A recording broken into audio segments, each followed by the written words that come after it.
Time is 6:01, and I call this meeting of the Weslaco Independent School District Board of Trustees to order. Item number 2, establishment of a quorum.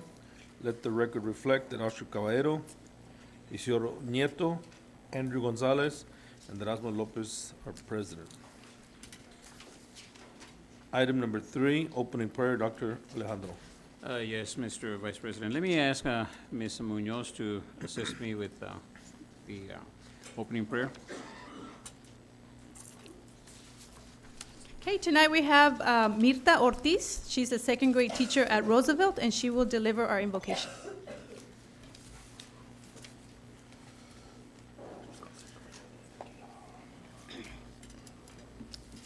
Our most gracious Heavenly Father, we bow our heads today as we come together as a community and leaders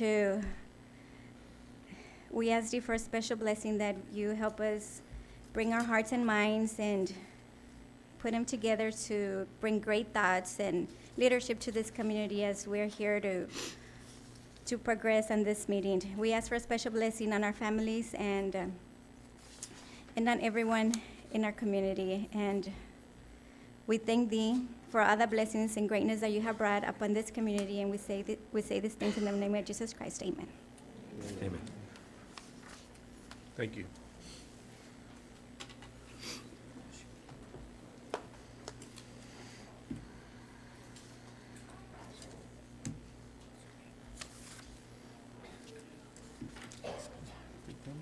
Take them all to me.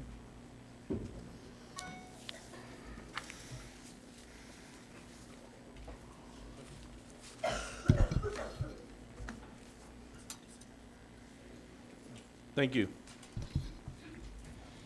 Item number 4, Pledge of Allegiance, Dr. Alejandro. Yes, Ms. Munoz. Okay, I'd like to invite the two students who will be leading the pledge tonight, Alejandra Sanchez and Iris Acevedo.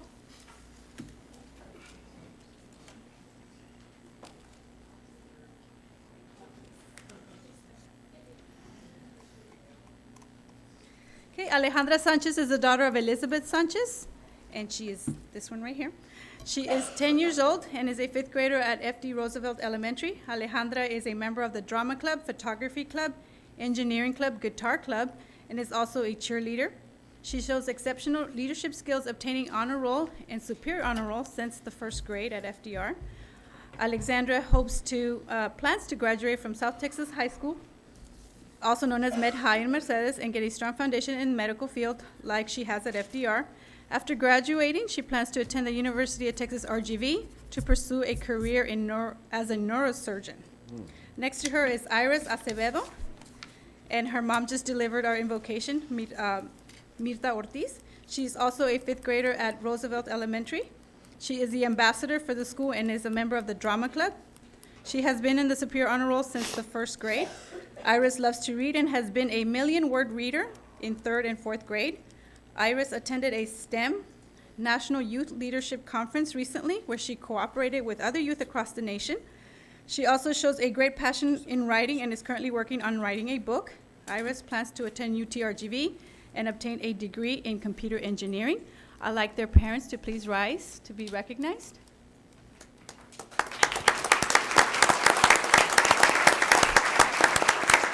And now we'll Pledge of Allegiance.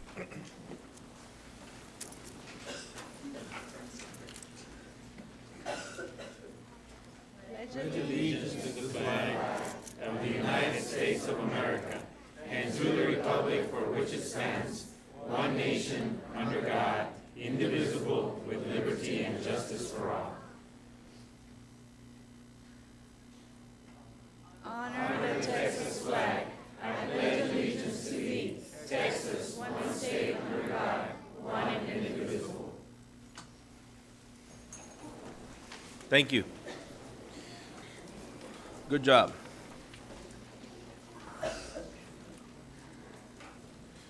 Okay, moving on to item number 5, awards and recognitions. Dr. Alejandro.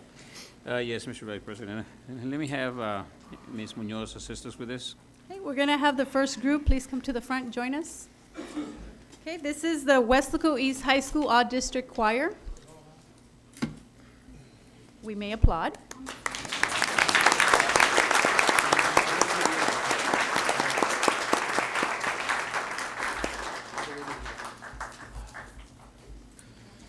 congratulate the Weslaco East High School Choir for their tremendous success.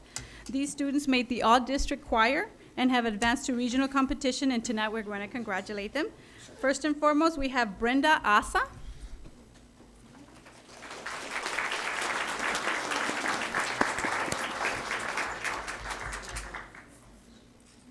Ari Hernandez.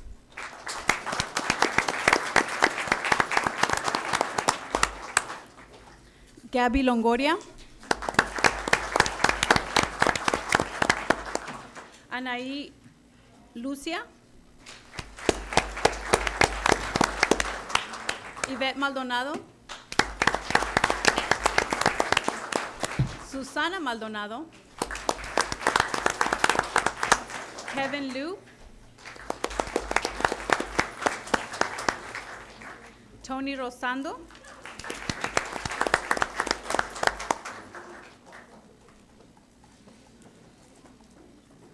Leslie Guevara. And Amber Ortiz.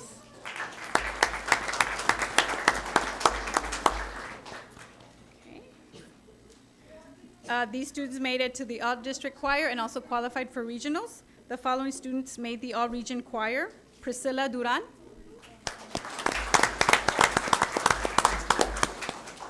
maybe she'll join us, okay. Elizabeth Favela,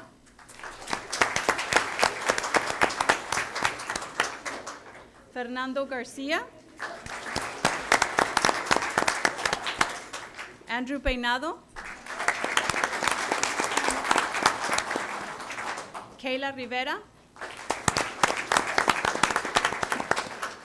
and Sandra Mejia. Okay, the next group of names that I will announce, they made the all-state choir, starting with Sofia Olivares, Victoria Coronado, and I need to say this about our next student. She is a 3-year all-state choir member, and this has only happened 2 times before in our history. So this is Helen Liu, our all-state winner for the past 3 years.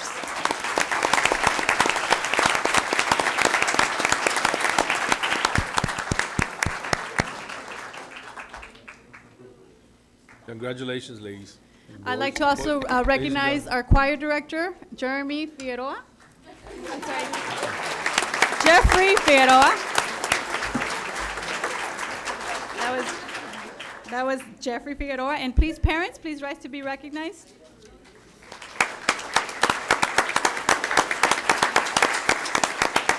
Once again, congratulations, ladies and gentlemen. Thank you very much. Congratulations. Congratulations. Let's give them one more round of applause as they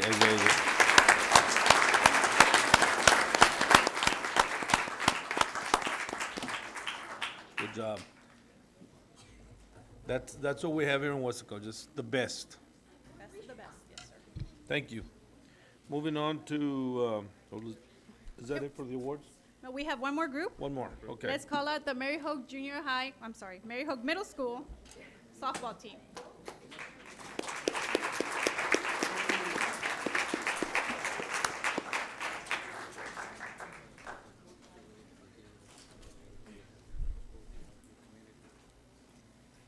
Okay, tonight we also want to congratulate the Mary Hogue Middle School 7th and 8th grade softball A team.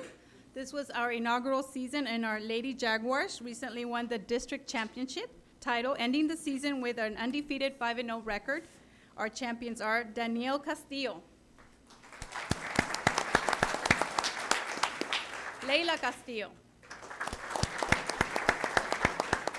Samantha Garcia, Cassidy Rodriguez, Amalia Muñiz, Haley Alonso, Rihanna Garcia, Michelle Rowlett, Jamie Tanguma, Janelle Tanguma, Kishla Vela, and Carissa Villalon. Okay. Head coach is Maria Ramirez with Vicky Flores and Lisa Martinez. Congratulations, students, and parents, please rise to be recognized.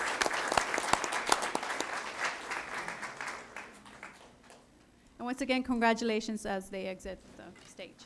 Thanks. Thanks. The parents. Yeah, parents, please rise to be recognized. Parents.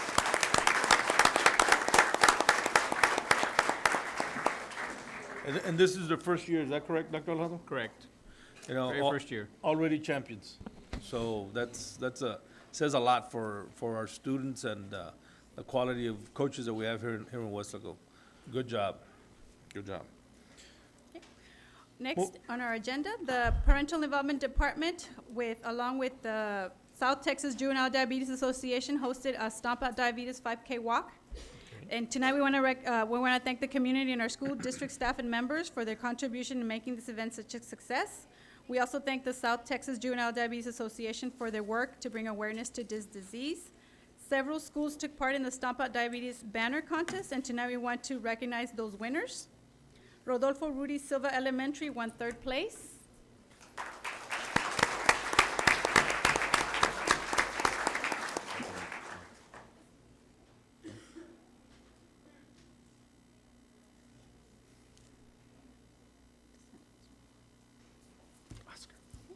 Justice Raul A. Gonzalez Elementary won 2nd place.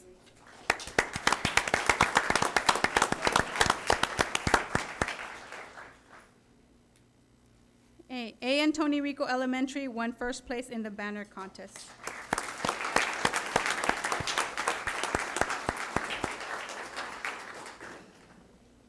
Okay, once again, we thank all our schools for taking part in such a worthy event. This was the first year, right? Second year? For this walk, yeah. For the walk?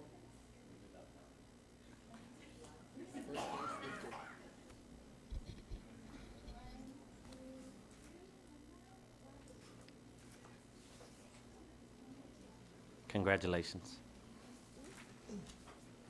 Can we see the banner?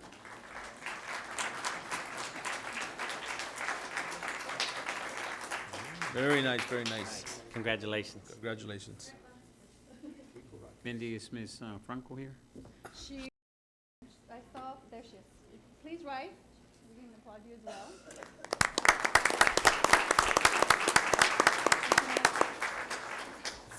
Ms. Franco is the one that coordinated and has been working with the school district on this diabetes walk.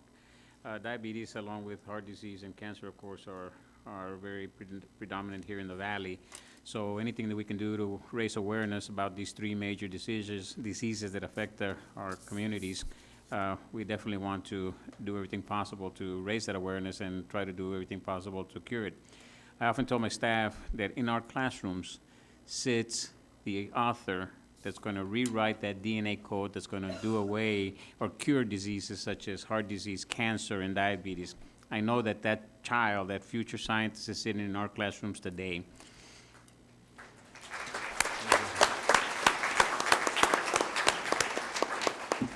I also want to thank you for your hard work. I was out there, I didn't go to the first one. This is your 2nd year? Yes. That you've done the run?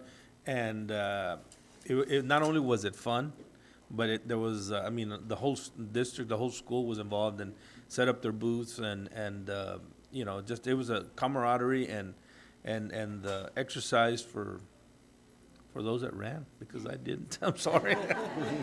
But I will next year. I promise you I will next year. May I say something? Yes. Sure. Through that event, we were able to raise some funds, and we want to give back to the Weslaco ISD Scholarship Fund, and I have that here today.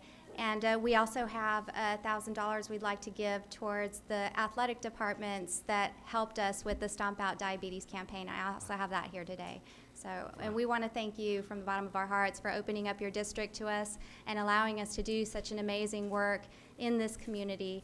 And Weslaco is awesome, what can I say? They all came out in support. Everyone gave it 100%, 150%, and we're looking forward to next year. Thank you very Yes. much. Thank you. You can count on our support. Thank you. Thank you, thank you.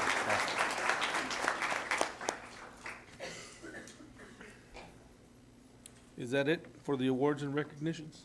Yes. Okay. Once again, thank you to all and that were involved in that diabetes walk. That was a great event, and looking forward to next year. Thank you. Next item is item number 6, proclamation for National Family Career Community Leader. Community Leaders of America, FCCLA Week, February 13th through the 20th, 2016. And let the record reflect that Dr. Rivera joined the meeting at 6:17. Sorry. Thank you. Dr. Alejandro. Mr. Vice President, we have several proclamations, and what I'd like to do is I'd like to have Ms. Munoz go ahead and assist us and go ahead and read, and of course recognize the parties that are here. I do want to let you know that in the Proclamation for Career and Technical Education Month, there will be a short video right before we read the proclamation. So if that's acceptable, I'll go ahead and have Ms. Munoz go ahead and start it, reading the proclamations. That's fine. Okay, this is for National FCCLA Week. Student members and faculty that are associated with National FCCLA Week, please rise.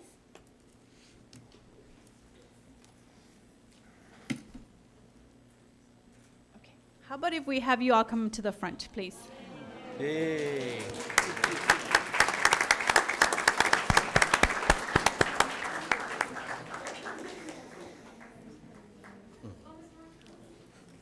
And I'm going to start reading. Whereas Family, Career, and Community Leaders of America, the national nonprofit student organization for family and consumer sciences students through grade 12, helps youth assume their roles in society through family and consumer sciences education in areas of personal growth, family life, vocational preparation, and family involvement, community involvement, and whereas the organization extends classroom learning through chapter projects that develop leadership and initiative and helps young men and women learn how to plan, make decisions, and carry out and evaluate programs of actions as they work with other youth and adults in their school and community. And whereas Family, Career, and Community Leaders of America offers members an opportunity to work together for common purposes for the improvement of themselves, their families, and their communities. And whereas the week of February 7th through the 13th, 2016 has been designated National FCCLA Week with the theme Empower. Therefore, I, David Fuentes, President of Weslaco Independent School District, hereby proclaim the week beginning February 9th as National FCCLA Week in Weslaco ISD and urge all citizens to acquaint themselves with the activities and values of Family, Career, and Community Leaders of America, to show interest in it, and give help and encouragement to these young men and women who are working to achieve knowledge and experience that will help them prepare for future responsibilities as active, concerned adults and concerned adult members of society. In official recognition thereof, I affix my signature, Mr. Fuentes. Okay.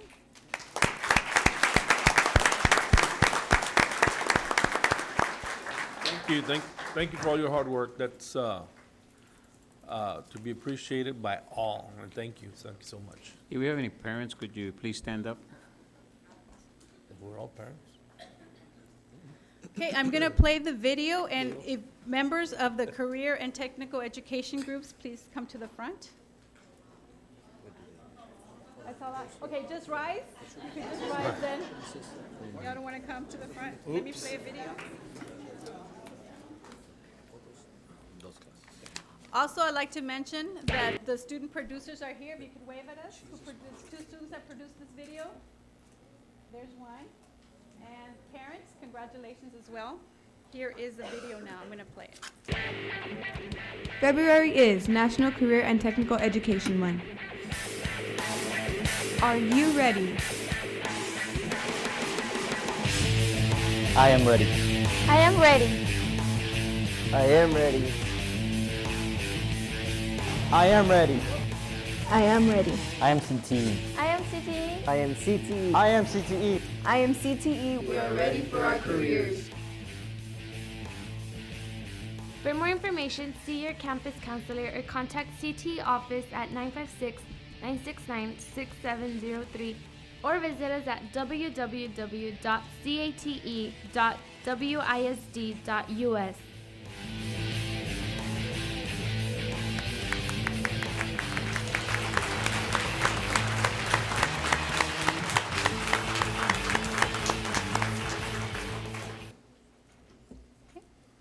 Whereas February 1st to the 29th, 2016 has been designated as Career and Technical Education Month by the Association for Career and Technical Education, and whereas profound economic and technological changes in our society are rapidly reflected in the structure and nature of work, thereby placing new and additional responsibilities on our educational system, and whereas career and technical education provides Americans with a school-to-careers connection and is the backbone of a strong, well-educated workforce which fosters productivity in business and industry and contributes to America's leadership in the international marketplace.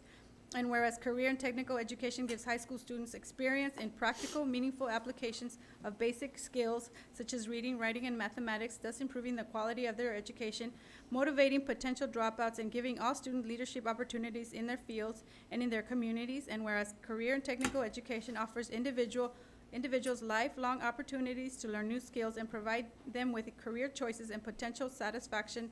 And whereas the ever-increasing cooperative efforts of career and technical educators, business, and industry stimulate the growth and vitality of our local economy and that of the entire nation by preparing graduates for career fields forecast to experience the largest and most fastest growth in the next decade.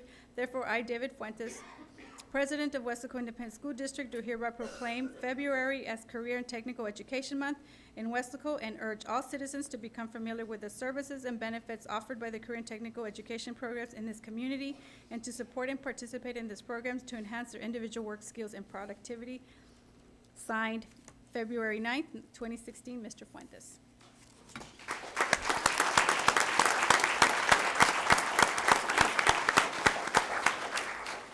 Thank you, thank you, thank you. That, this is your week, so, FFA, I was in FFA when I was a little boy, a long time ago.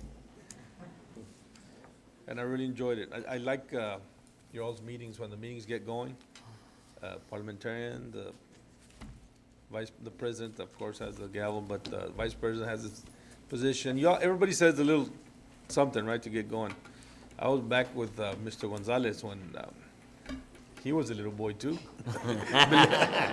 Believe it or not. So, way back when. Sorry for taking that time up right there. Go ahead. Okay. We're also proclaiming Educational Diagnosticians Week. So those associated with this program, please rise. Okay, whereas Texas Governor Greg Abbott proclaimed March 7th through the 11th, 2016 as Educational Diagnosticians Week to raise awareness of the important work these professionals perform every day in the Lone Star State. And whereas educational diagnosticians provide important services that benefit children, parents, schools, and communities in Texas. And whereas these professionals administer and interpret tests measuring academic achievement, adaptive behavior, intelligence, language skills, and perceptual motor skills. And whereas they also diagnose learning disabilities and recommend appropriate special education programs for these young people. And whereas diagnosticians consult with professionals in other fields when children exhibit emotional, medical, physical, or speech difficulties. And whereas their unique combination of training and experience helps parents and school districts motivate exceptional students and detect learning difficulties in others early on so students achieve the support they need and to learn and grow, so that all children have the opportunity to read at grade level, master basic math, science, and social studies, and prepare themselves for productive lives as adults. Therefore, I, David Fuentes, do hereby proclaim March 7th through the 11th, 2016 as Educational Diagnosticians Week, and urge all students in Weslaco to recognize with appreciation these diagnosticians' commitment to education and their dedication to helping our children achieve their highest potential. Signed, February 9th, 2016. Mr. Fuentes.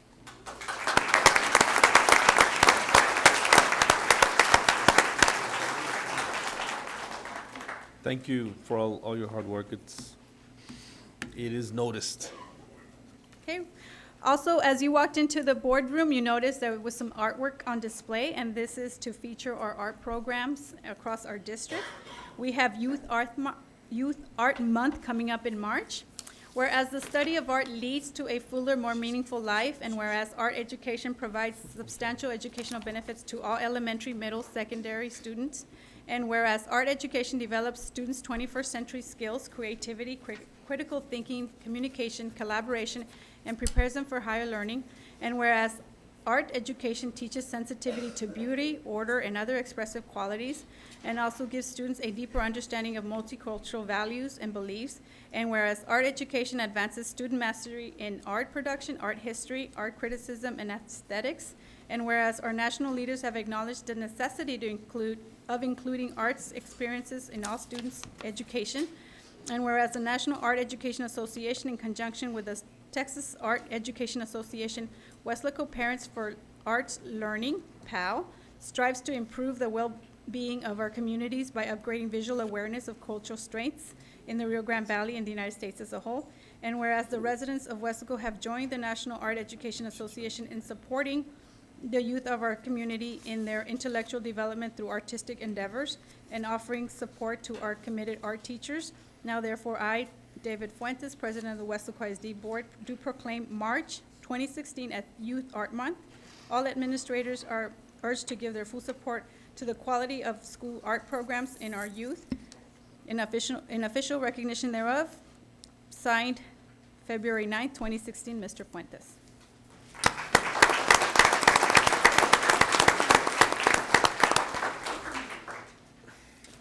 One more proclamation, National Social Work Month. Any social workers, please rise. Y'all could come to the front.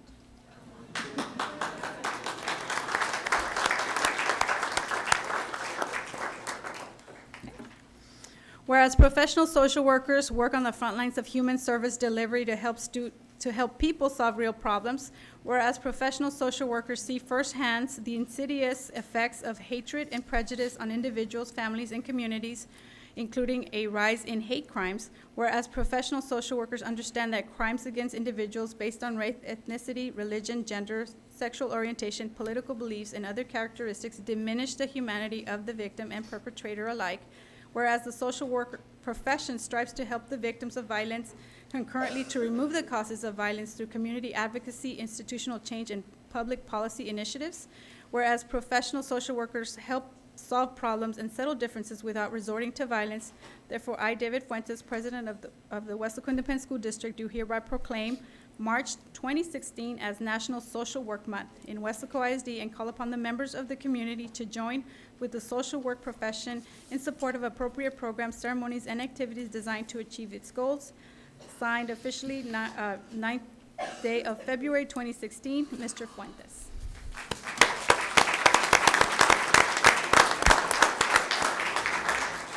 Thank you very much for your hard work. I know that you guys face different challenges every day, and thank you for being there for our students. Thank you. Okay, moving on. Is that it for the? Yes. Awards? Okay, item number 11, we have public comments. And we have two people that signed up. The first one is Joanna Ortiz.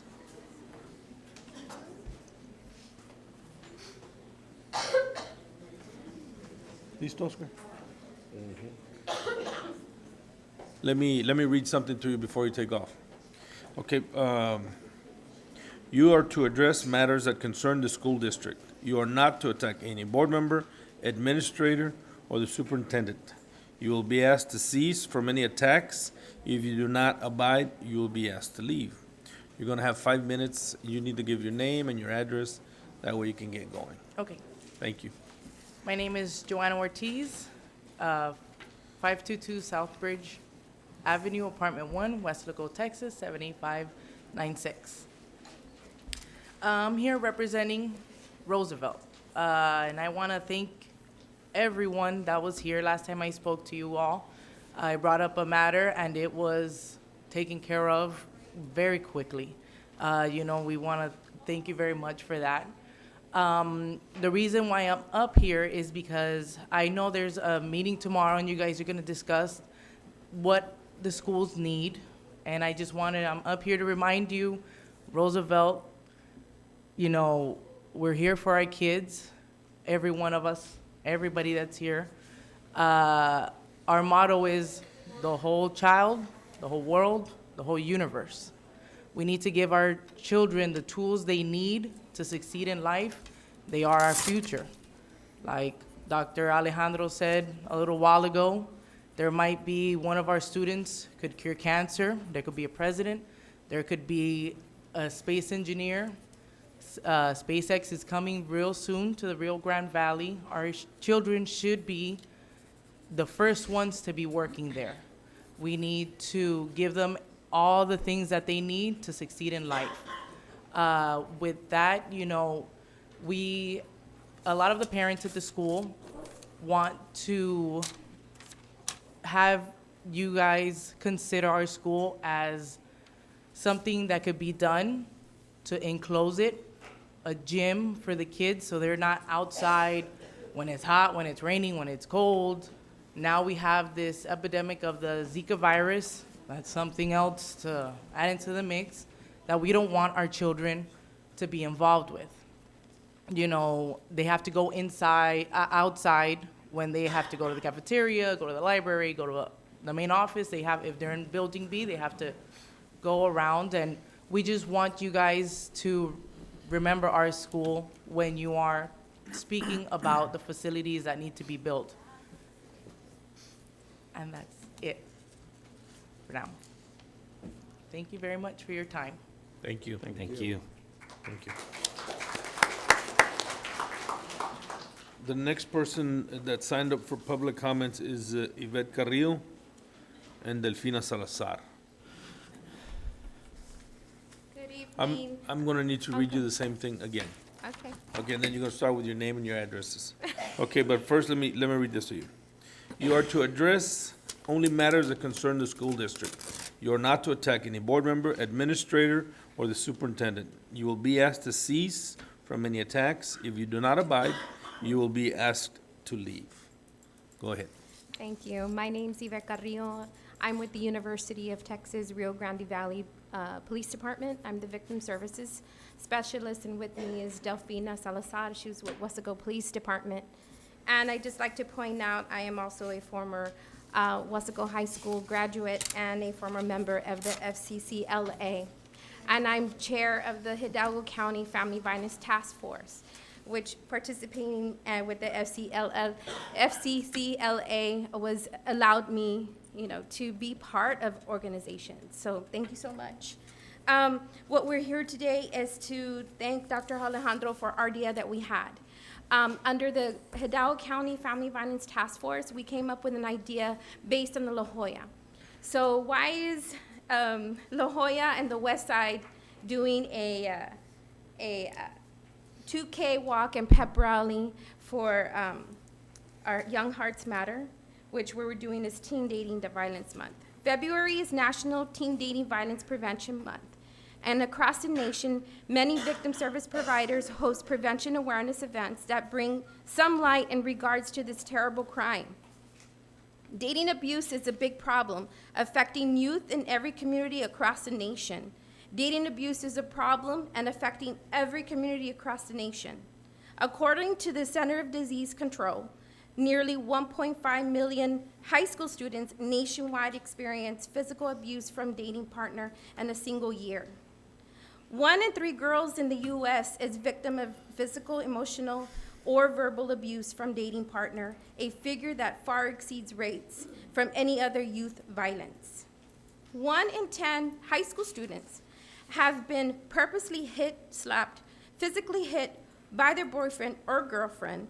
1/4 of high school girls have been victims of physical or sexual abuse or date rape.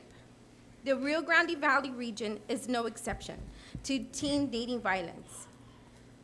The Hidalgo County Family Violence Task Force is a group composed of local, state, federal agencies and local victim services agencies who provide services to the Rio Grande Valley and Hidalgo County. The crime of family violence requires a comprehensive and collaborative response between law enforcement prosecutors, victim services providers, and the community. Now, we would like to thank Dr. Alejandro for allowing us to have the 2K walk and pep rally, which is scheduled this Saturday. And with that, we would invite everyone that's in here, and we do have flyers. Take a picture with your phone if we don't have enough. We didn't make enough. But we would like this event to be an annual event. And why not bring this to the east side?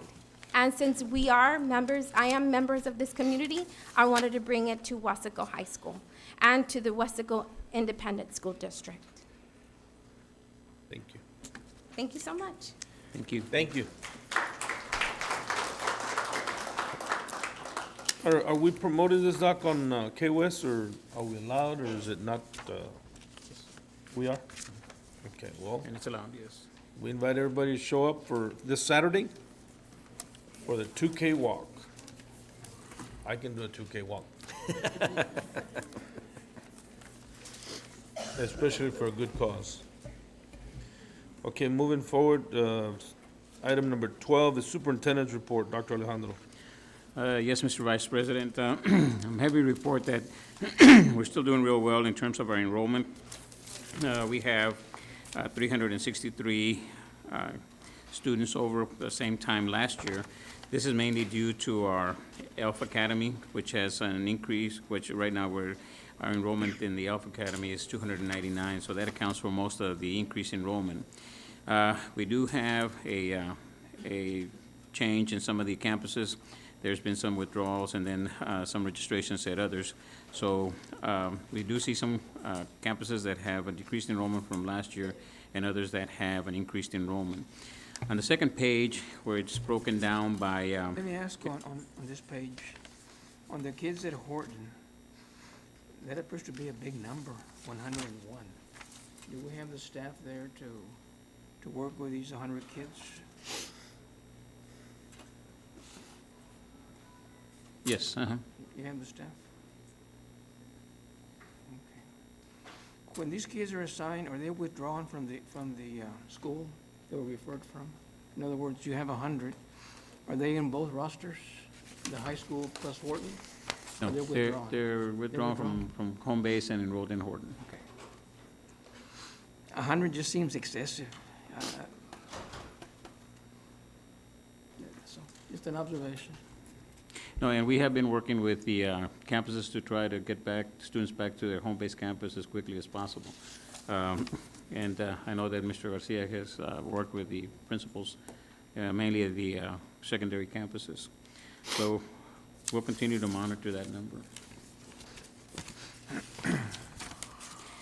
On the next page, we have the enrollment broken down by groups. As you can see, in elementary, we have a decrease of 30 compared to last year. In middle schools, a decrease of 46 compared to last year. But in our high schools, that's where we have an increase of 114. Again, as I mentioned, the thing that has really helped our district this year has been the ELF Academy, because we have 299 students enrolled, and grand total in terms of our increased enrollment is 363. Good. Good job, Doc. Good observation, Dr. Rivera, on those other numbers.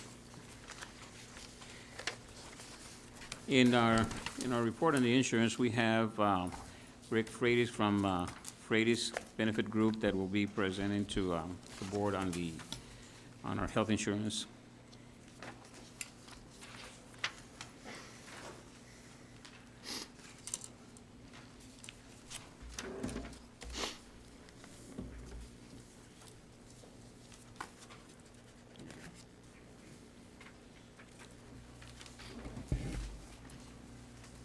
Good evening, Board. Dr. Alejandro. My name is Rick Franklin. I'm with Freitas Benefit Administrators. We're the third-party administrator of the health plan located in Oklahoma City. I'm here to talk about the health plan performance. I have my reports based on claims and expenses incurred between the dates September 1st, 2014 and August 31st, 2014, which is the first year we administered the plan based on the stop-loss terms, and then the second year beginning September 1st of last year. First, we'll talk about overall plan performances. You'll see on the left, I've got the two plan years separated. September 1, 2014 through August 31st, 2015, and then September 1st, 2015 through January 1st of this year. So in the first plan year, there were almost $35 million worth of billed charges. Ineligible charges were just under $9 million. Ineligible charges are claims or charges that we found were ineligible. They were duplicate. They were excluded by the plan for whatever reason. Benefits were not payable. That leaves eligible charges for the first plan year of just under $26 million. Your PPO discount was $11,655,000, which is 45% of your eligible bill charges. That's an important number to look at because on September 1st of last year, changes were made in the network that the plan utilizes. And the network they're utilizing this year has much better savings, and we're seeing a much better performance in the plan than we did in the year 14 through 15. You had paid medical benefits of just under $12 million. You had stop-loss reimbursements. You'll know that stop-loss coverage is there for any claim that exceeds $100,000, okay? You had stop-loss reimbursements of I thought someone stopped me for a question. You had stop-loss reimbursements of $1,648,000. So the total net plan payments were $13,046,398.86. You see the same numbers there on the current year. You see your bill charges tracking your ineligibles about. You see your eligible charges a little over $7 million. Your PPO discount, $3,800,000. And you see you're seeing a higher percentage of savings from those new contracts. You've got paid medical benefits of just under $3 million at $2,887,000. You haven't received any stop-loss reimbursements yet, so your total payout for your plan as of September 1st of last year is just over $4 million. So your top 4 PPO hospitals, this is your second tier. You've got 3 tiers of benefits. You've got the EPO tier, which is DHR, NAP, and Harlingen Medical Center. You've got the PPO tier, which is your First Health and now IMS, and then you have non-network. Once again, I've got these 4 different hospitals set up based on incurred year, okay? So let's look at Valley Baptist, the Valley Health System. You can see where you had billed charges of almost $2 million. Your PPO discount was $271,000, and the PPO percentage savings was just under 15%, okay? You paid Valley Baptist $1,441,000. You'll look and see what the performance has done since September 1st. You see your bill charge, your PPO discount, your savings are 41%. That's reflective of the new network change that you made effective September 1st. We're really seeing a big difference in that with that network change. The second hospital on the list is South Texas Health System.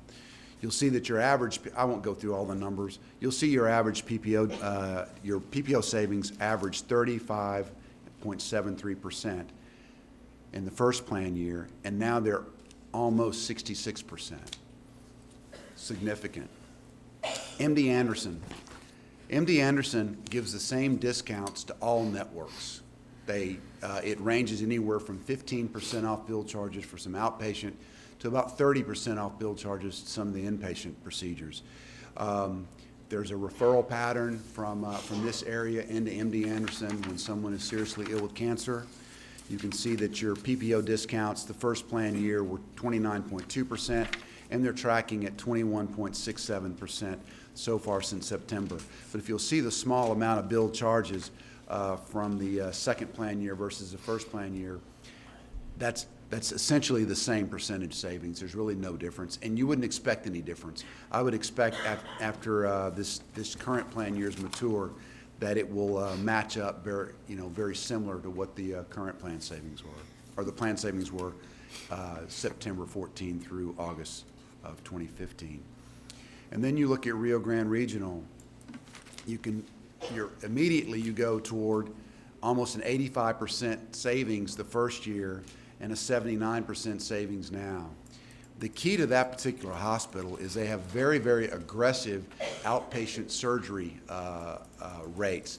So when you go to have surgery and you're not going to stay in the hospital, they offer to most PPO networks, including First Health, the old network, and IMS, your current network, very aggressive rates. So someone will go and have their knee operated on, and they'll see a $25,000 or $30,000 bill charge. But the case rate that they offer to the networks is about $3,000 to $3,500. So that's where you see those very, very deep discounts. But the good thing is the discount didn't change much going from First Health over to IMS, so you're still enjoying good discounts. The big change is going to be in the Valley Health, the Valley Baptist contract change, significant. Now we'll talk about the EPO hospitals. There are 3 hospitals: Knapp Medical Center, Harlingen Medical Center, and Doctors Hospital at Renaissance. These discounts haven't changed really from the first year to the second plan year, because we've got direct contracts with those facilities, and the contracts were a little better than the IMS contract that you have now. But you can see your savings are continuing to track. With Knapp Medical Center, you enjoyed 46.49% in savings in the first plan year. It's up a couple of ticks, 48.53. Statistically, that's really the same number. It really hasn't changed much. The same thing with Harlingen. You'll see almost 50% the first year, a little more than 52% the second year. And Doctors Hospital Renaissance, you'll see a slightly higher savings, but once again, statistically, it's essentially the same thing. You've got a benefits incentives to your members to go to these hospitals because they have lower deductibles and lower copays, and you're driving them toward better contracts. So this is working very well. Your planned prescription drug expenses for the first plan year were $2,815,000. Through the end of January, from September 1st, it's just under $1,200,000. These numbers are tracking almost exactly the same. It looks like if you were to extrapolate that out throughout the year, you'd wind up with almost essentially the same usage, drug usage, within 5 or 6%. Administrative fees. Under the stop loss, that's the premium you pay for stop loss coverage. You see the difference, $1.4 million through the first 5 months of this year is $660,000. TPA admin fees, that's the fee you pay my company. It's on a per employee per month basis. The full year was $626,000 versus $303,000. Network access fee, that's what you pay the network to rent their network. It was First Health the first plan year. It's now IMS. COBRA administration fees are listed there, as is utilization management. Utilization management is the company that answers all the pre-certification calls. Whenever someone's going to go inpatient, the plan requires that they notify the plan through certification. You have a vendor that's hired that takes those calls. You have the mandated transitional reinsurance fee. That's the first fee that was imposed by the Affordable Care Act. You paid it almost $159,000 in the first plan year, and so far this year, you've paid just under $148,000, okay? Also, you've got the mandated 1094, 1095. These are forms that have to be, the 1095 has to be issued to every employee of the district that will list whether or not they were covered under the health plan during 2015. The employee then must use that information to file their 2015 taxes to avoid the individual mandate penalty. That's part of the ACA, which requires everybody to have a health plan. And then the 1094 is filed to Treasury, which shows that the plan made an offer of affordable coverage to every employee, and that the coverage met the minimum essential coverage requirements as outlined in the ACA. It wasn't required the first plan year. The second plan year, just under $16,000. And the administrative fees are totaled over there on the right. So the overall health performance, this is a summary of all the slides that I've shown you which incorporates the paid medical benefits, less the stop-loss reimbursements, plus the prescription drug claims, admin fees. And you can see for the year September 2014 through August 2015, the net payment for the plan on an incurred basis was $15,632,721.54. And for the same expenses, September 1st of last year through the end of January, it's $5,337,820.25. So once again, these are listed on an incurred basis, which matches their stop-loss year. You can account on a paid basis, in other words, how much you're paying each month, regardless of when the expenses were incurred.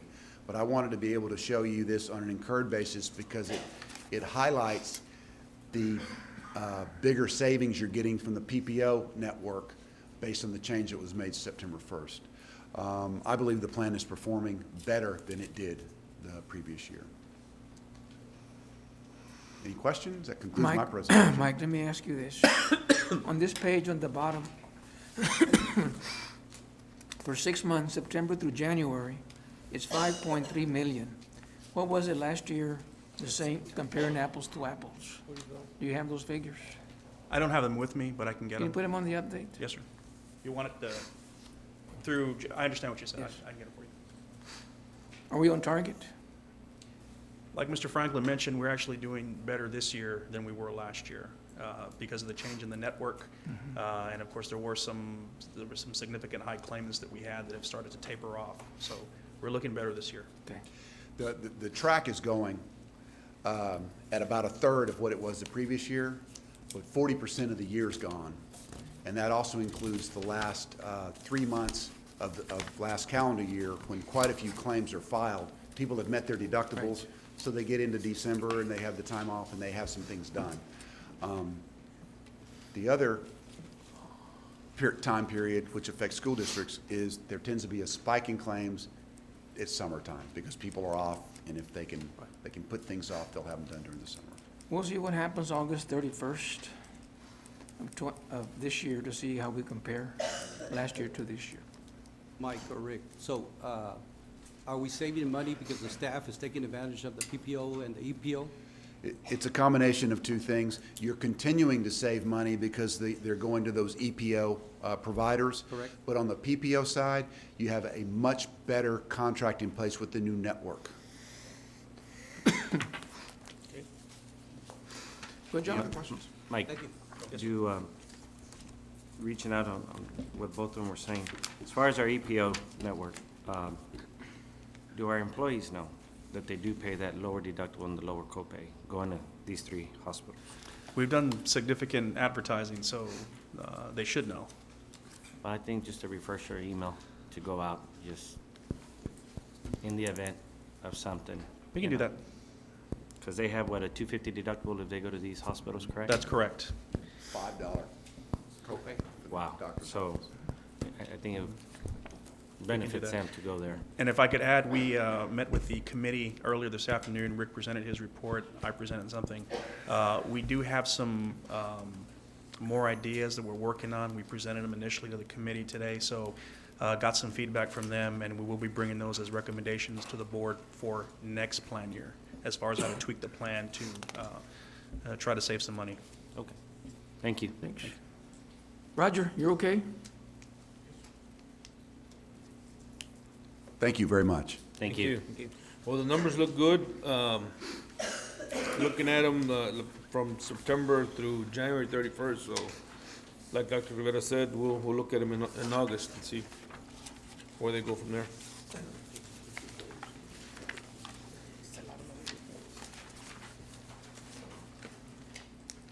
That's it? That's my report.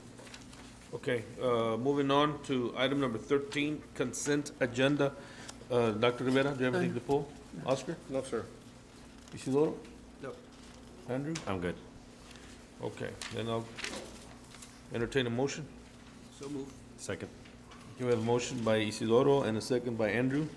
All those in favor signify by saying aye. Aye. Aye. All those opposed? Motion carries. Dr. Alejandro, make sure that we send thank you letters to all the people that donated their time and money and all the help that we received to some of our schools and special clubs.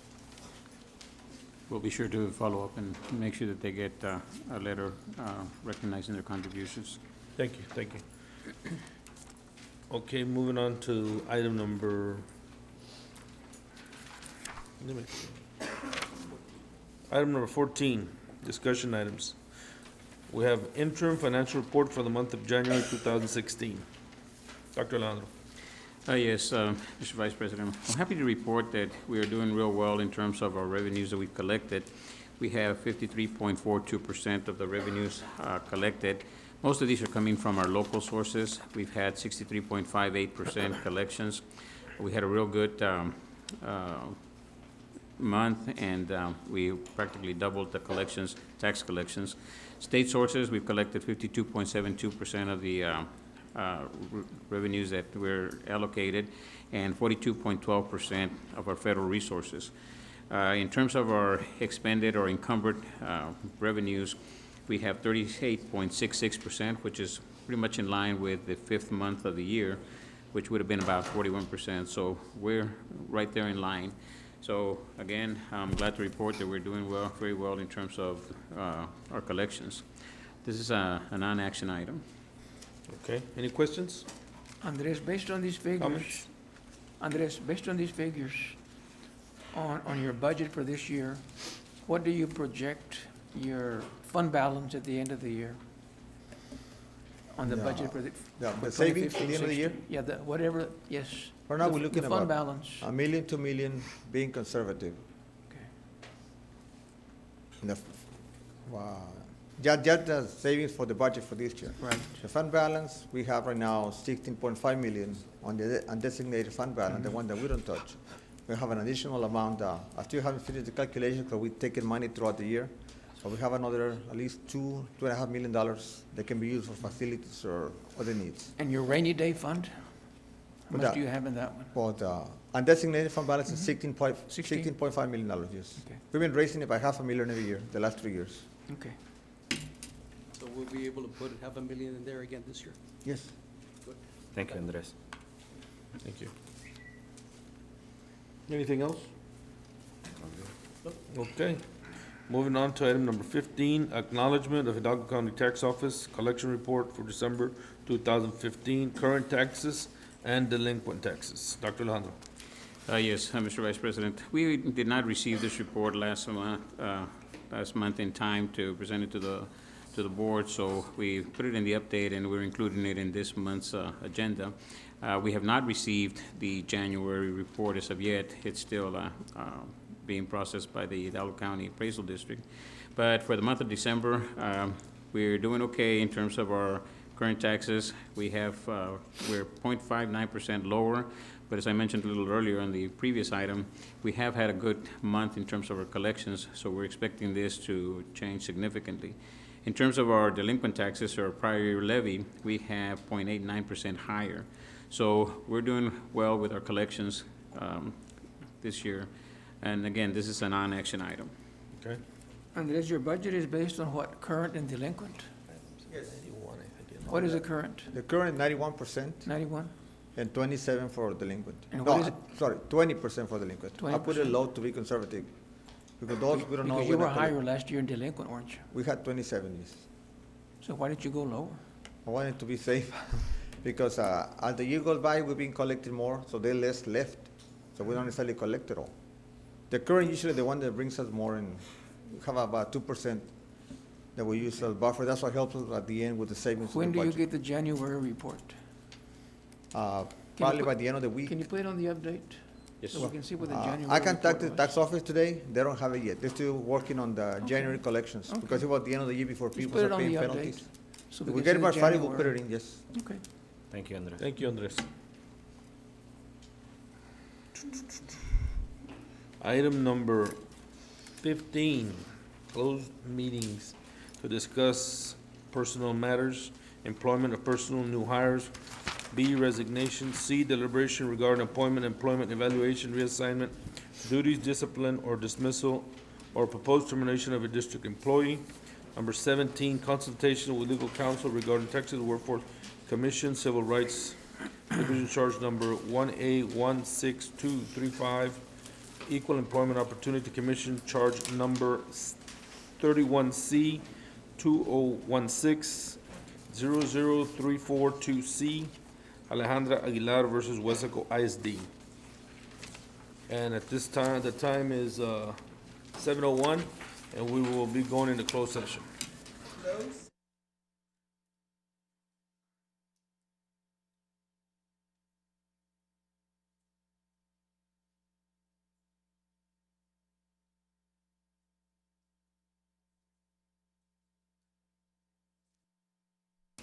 '28, and we're back on open meeting.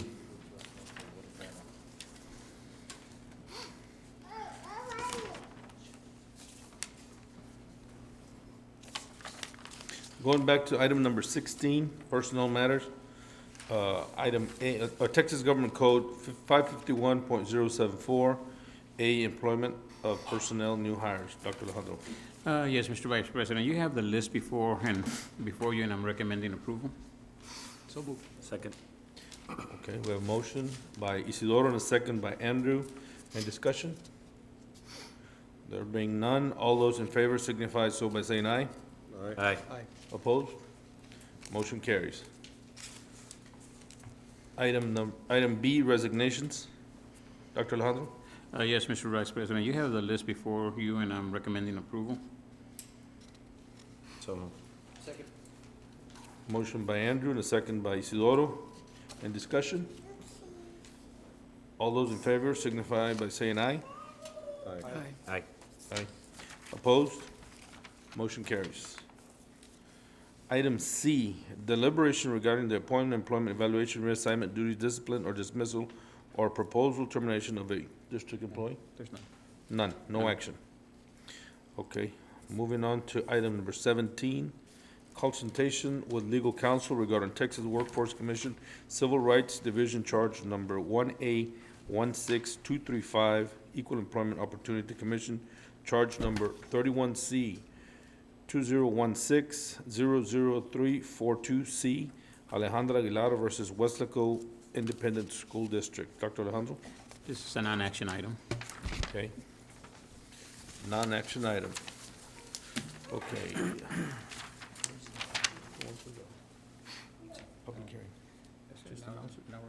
Public hearing.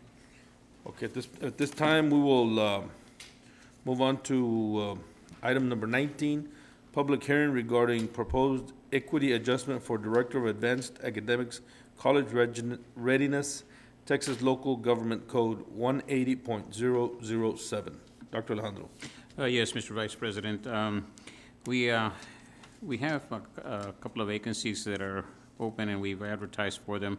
But there's one that, what I'd like to do is I'd like to go ahead and add those duties to one of our staff members. The addition of those duties are right in line with what she currently does. She's instrumental in setting up the summer school program, which is part of the state comp funding that is allowed. The other part is, of course, the budgeting, and this individual is very familiar with it. So what I want to do with this particular position is go ahead and add it on to the duties of this our staff member for Advanced Academics College Readiness, and go ahead and compensate her for the additional duties. Okay. Ivan, are we okay with this? Yeah, you need to state what the amount is for the public hearing. Yes, the amount of the equity adjustment, I'm thinking about increasing her salary by $12,000. Okay. Compared to the what it would cost to hire a position, in that equals to a significant savings. And as far as for this particular contract year, would that be on a prorated basis from now to for the remainder of the contract term? Correct, based on when the contract could be reissued. Okay. And one person can handle the duties, Doc? Yes, one of the things that was taken into consideration is the fact that, you know, some of these duties overlap with the prior supervisor or director for this position, so they worked hand in hand. So it'll be very easy for there to be a transition and an additional duties for this particular position. If you were to hire the individual and not give these duties away, what is the cost of that individual? We are looking at approximately 90,000. Who is this individual, the name? It's Norma, Ms. Norma Brewer.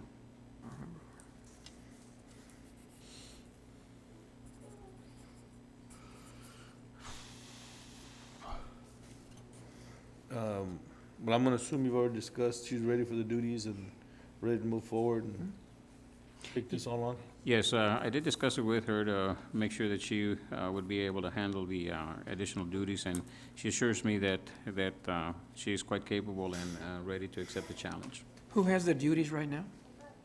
Or who had them before? Before, it was Ms. Claudia Lanise. When she was the state comp director? Yes, she was state comp director, but she was also handling the state assessments. Correct. And now that in her new role, she's still handling the state assessments, but now is in charge of the accountability for district-wide. So is Brewer gonna handle the state assessment? Or the state comp? I mean, No, she will just strictly be handling the state comp portion of it. okay. Mhm. Did Claudia get an increase in salary? Claudia Yes, Lanise? correct.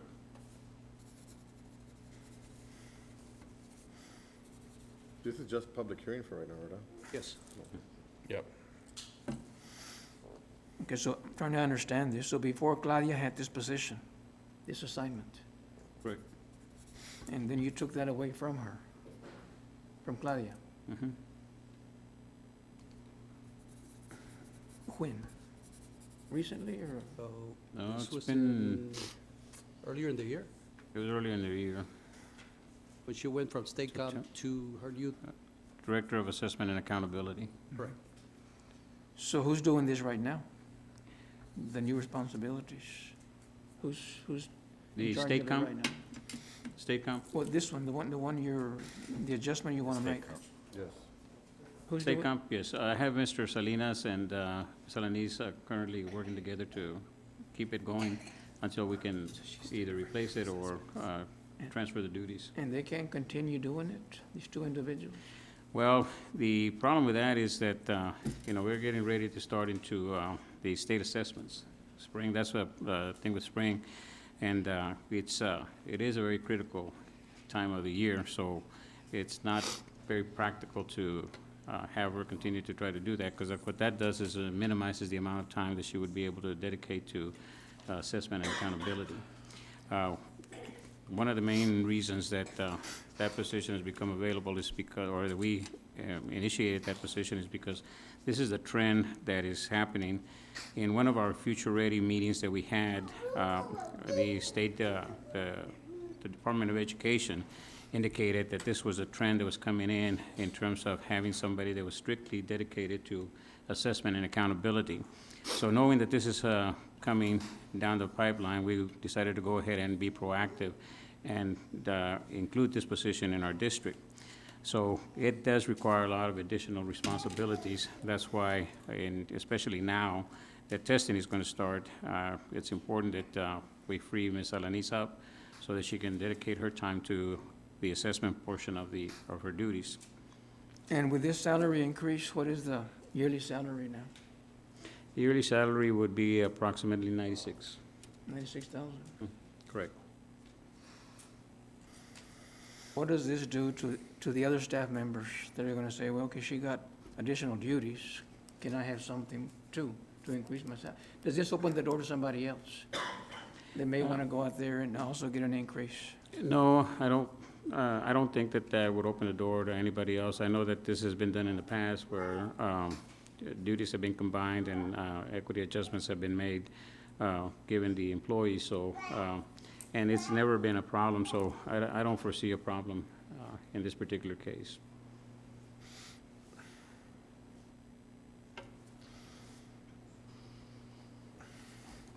This is a public hearing, so anybody that wants to add a comment or say anything is open to come up and to the mic and say something.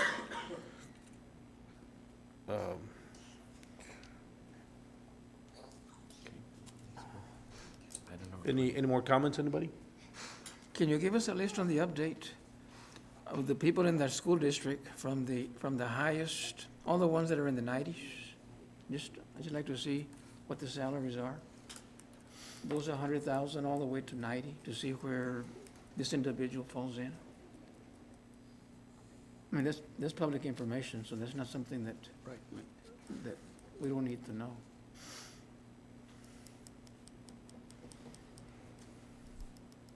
I guess I'm just concerned, because so near, we're asking for a bond election again, same as last month. We're asking for a bond election, and yet we continue to going out there and spending money. And I guess that's a concern that I have. And I don't think the timing is right for us to give anyone any kind of salary adjustment. We're almost March. But that's again, if those additional duties are gonna help overall Weslaco ISD, you know, and not having, we actually save money for not having a state comp director for 3 months, 4 months. So we saved that. So with additional duties, I believe if the superintendent believes that that's the best way to go, I'm okay with it. Yeah. I guess really in reality, we're saving money by adding, getting the duties at a reduced rate. So I'm okay. I'll go with superintendent on this. Okay. Okay. Anybody else want to add a comment or say anything? Okay, we're going to go ahead and move on, close the public hearing, move on to item number 20, discussion and possible action on equity adjustment for Director Advanced Academic College Readiness. Dr. Alejandro. Yes, Mr. Vice President. I'm recommending that we give Ms. Norma Brewer an equity adjustment of $12,000 for assuming the additional duties of state compensatory. I'll make the motion to. Okay. I'll second. We have a motion by Oscar and a second by Andrew Gonzalez. All those in favor signify by saying aye. Aye. Against? Motion carries. Adjournment. So moved. Thank you.